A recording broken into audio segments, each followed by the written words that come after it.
The 50% rule states that half of the time things are better than normal, and the other half of the time things are worse than normal. If you're one of the people that lives by the 50% rule, or some version thereof, maybe it's 60-40, 70-30 for you, let me tell you how you can live by the 100% rule. My name is Edward Durante, and this is Life Perfect Square.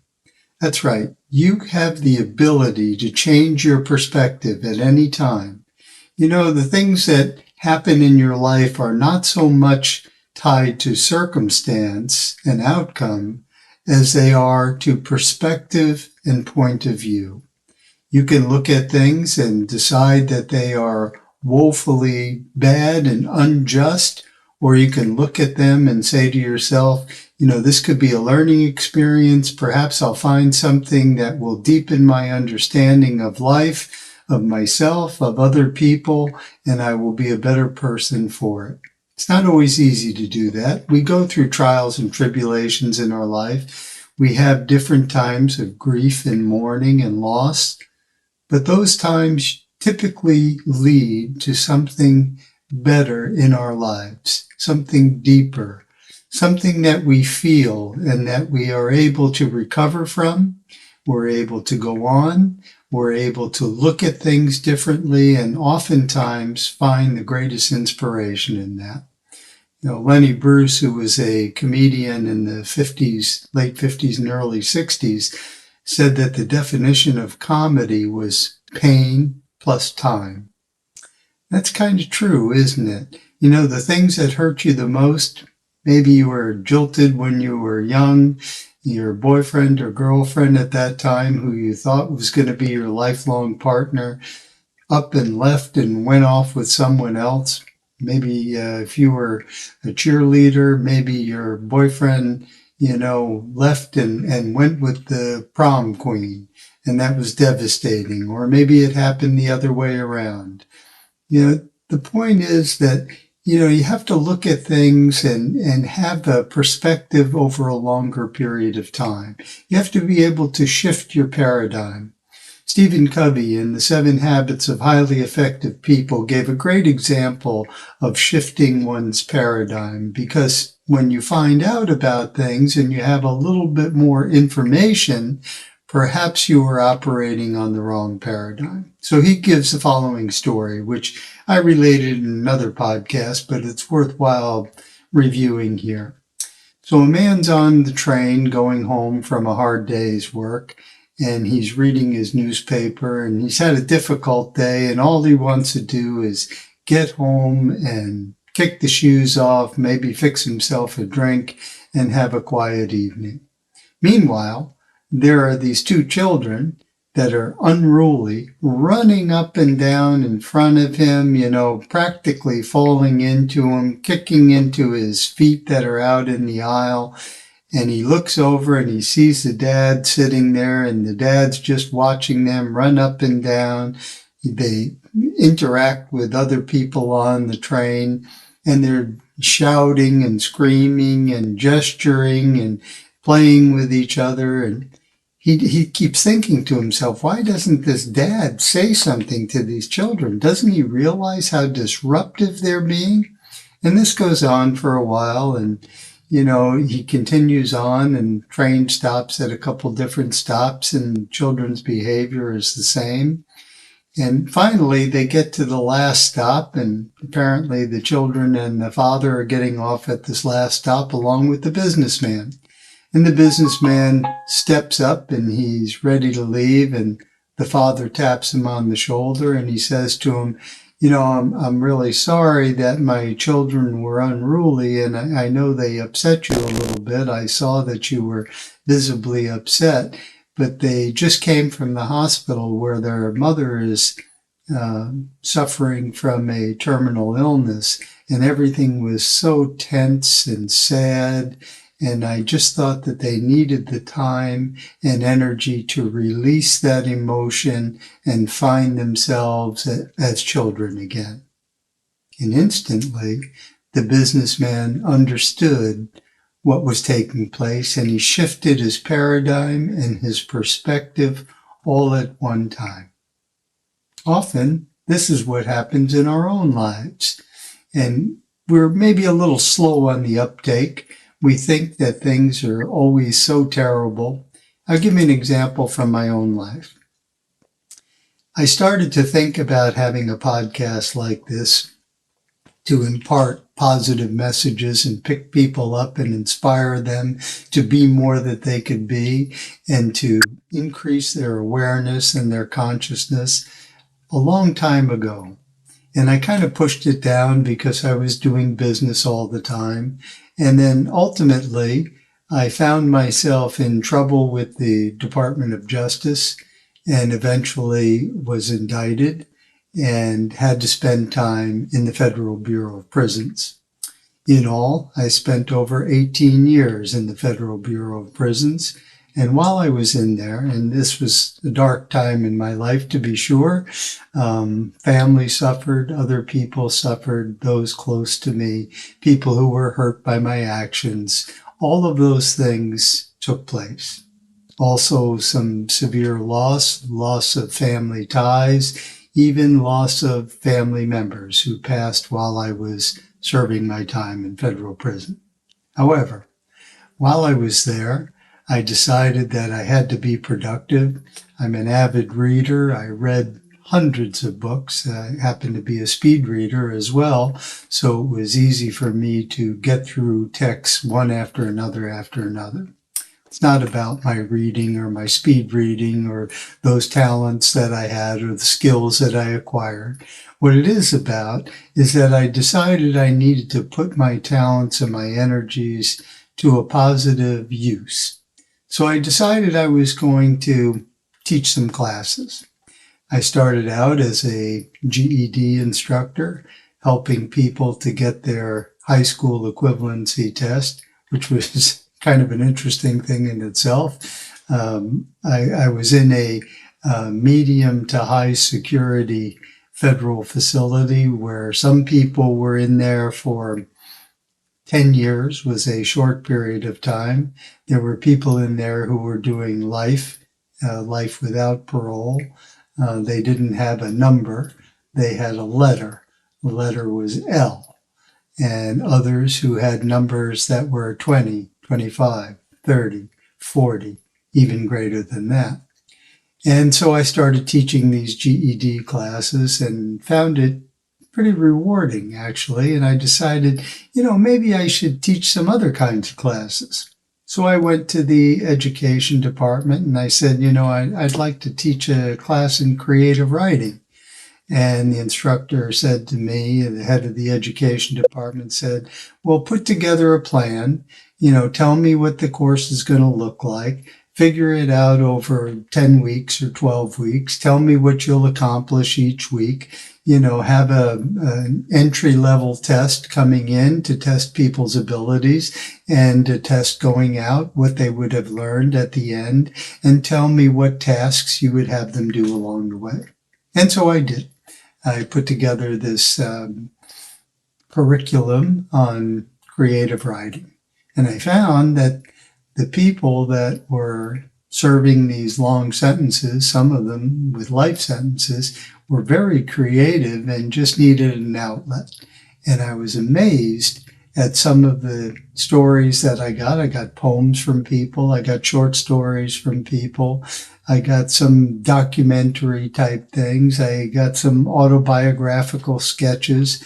And this started to make me feel like I was being productive because during the interactions in these classes, we weren't talking about the prison itself or the confines of where they were or what they were missing on the outside or how poor the meals were or the medical care or the kind of abuse that they were taking or being locked down.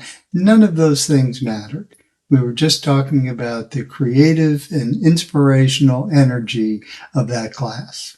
Well, as time went on, I went to other institutions and I started teaching classes, so many different classes from resume writing and how to conduct a job interview, classes on how to spend your time while you're in prison. Some of these were required classes, Later, when the First Step Act passed in 2018, there were a whole series of classes that people had to take to earn extra credit and reduce their time in prison. And I started teaching them. And oddly, what happened was every time I would have a class, we would start the class, and perhaps there were 15 or 20 people that signed up. And over the course of the class curriculum, over weeks, the audiences built. They went from 15 to 20 people to 25 to 30 people to 30 to 35 people. Sometimes I was told I couldn't have any more people in the classrooms, and the classrooms were full and people were standing up in the back. And the reason why I think that those classes filled up was because I didn't talk about necessarily what was wrong with their lives and what they did wrong. They knew what they did wrong. They had plenty of time to think about it. They were reminded every day. They were reminded at every turn what was wrong and what they did wrong and who they hurt and how they were suffering from those actions. What I did was try and get them in touch with that part of them inside that was still good, that still had fire and creativity and imagination, and the dreams that they didn't fulfill on the outside, I brought them back to life. And along the way, it did the same for me. It showed me my own fire and creativity and all the things that made me feel whole and good and positive in my life. And that creativity worked both ways. And there was an energy between myself and the people in the classroom. And I learned as much from them as they learned from me. And it taught me that I could do this with everyone, not just with people inside a prison facility. But think about that. If you could touch the people inside a prison facility and stoke their fires and stoke their creativity and get them to look at positive aspects of their life, then you should be able to do this with everyone. And I'm speaking to you because you probably wake up in the morning and you worry about the things that are wrong in your life, the things that you don't have. And in fact, you have things to be thankful for every single day, wherever you are, whatever you're doing. You have so many blessings in your life and you need to embrace those. There are miracles that happen every single day in your life, wherever you are, whoever you are, whatever you're doing. Don't look at what could I be doing if everything was given to me. No. Just concentrate on where you are right now, the present moment. Think of the things that you should be grateful for. Think of the people that you're grateful for, the actions, the things that you can do, the abilities that you have. How can I use the abilities and talents that I've been given to their fullest where they will benefit other people? Once you figure that out, what is it that I can do? What is it that I do better than anyone else or different from anyone else? And how can I use that to help other people in this lifetime? Once you figure those things out, you won't have any problem with what you should do in the future, how you should do it, where you should do it, and who you should do it for. You know, the problem is that we sit back and we wait for things to happen. You know, when you wait for things to happen, it's true. You know, you might get some breaks along the way, but when you're active, when you're putting energy out there, when you're interacting with people around you, with the universe, with the vibrations that are around you, when you're positively affecting those things around you, you're going to receive more back in kind.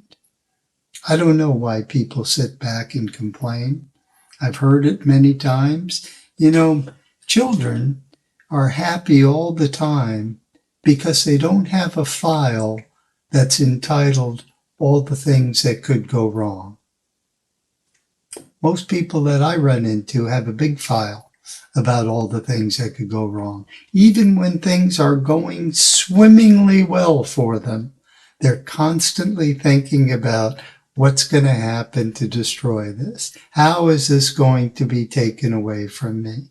They living on fear and anxiety and stress instead of living in the moment. You need to live with vibration, with energy, with commitment. You need to use your talents and your energy and the zeal that's inside you every minute of the day. Live your life. Don't worry about your life. So what? What's the worst thing that can happen when you're taking action? You make the wrong move. Well, which one of us has not made the wrong move? Many times. Now, I told you a little bit about my history being in the Federal Bureau of Prisons, so I've made some of the most wrong, largest, bad moves that can be made. And yet, I'm positive, and I'm here, and I'm inspired, and I'm living creatively, and I'm talking to you right now and trying to get you to see your life that way. Many of the people out there, I've known people in stations very high and stations very low. I've often said I have friends in high and low places. And believe me, that's true. I have people all the way up in positions of wealth and power, and I know people all the way down at the bottom from my experiences in the Bureau of Prisons. And you know what? People aren't much different. Some of the happiest, most inspirational, energetic, creative people I've met are closer to the bottom of that rung than the ones at the top. I've met people at the top. You look at their lives and you see they have a marriage and a family and position and wealth and material possessions, and you think to yourself, from the outside, boy, that's really something that they've achieved. And yet when I've spoken to them and interacted with them, oftentimes they're in a sort of malaise. There's this blank stare that they have, and speech pattern is very slow and methodical, and they're thinking all the time, I want to get it out of them. It's like a question. The question is this all there is? Well, if you're striving after material possessions and you're striving after wealth and power all the time, yeah, that is all there is. It's that and that constant quest for more of everything. More isn't where it's at. You need to figure out what gives you passion and fire, because that's what you're here for. You're here to find your passion, to find your fire, to find your creativity, to find your singular purpose in this life, the thing that you can do the most, the thing that you do when you lose track of time, when you're just involved in it fully, where it doesn't matter if you're working 1 hour, 2 hours, 8 hours, 12 hours, you have to be told that it's time to stop and take a break. We all have those passions. Maybe many of them were when you were a little bit younger. Maybe you were a child. Remember those things. Remember the things that you did in play. And by the way, that's one of my tips. I have a 30 days to the most productive you. And in that 30 days to the most productive you, I have a series of things that you could possibly do. And some of them have to do with tuning up your diet. Some of them have to do with proper exercise that you might find creative for yourself. Some of those have to do with different reading that you could do, books that you might read that would help point you in a direction or inspire you. And one of them is about play. You need to find something that you really love to do that feels like play, where you can release your mind and your thoughts and your anxieties and find that 100% creativity, joy. Joy is something you need to feel in your life every single day. If you're living without joy, you're living without purpose. If you find your purpose and you find the way to incorporate that into your life on a daily basis, not something that you do once in a while, something that you do all the time. You need that joy in everything that you do.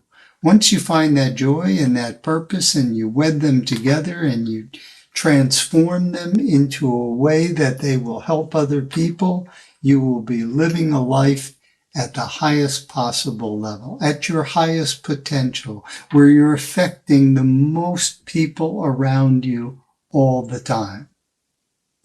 This is Life Perfect Square, and my name is Edward Durante. You can subscribe here, and you can find my podcasts on Apple, Spotify, or wherever you get your podcasts.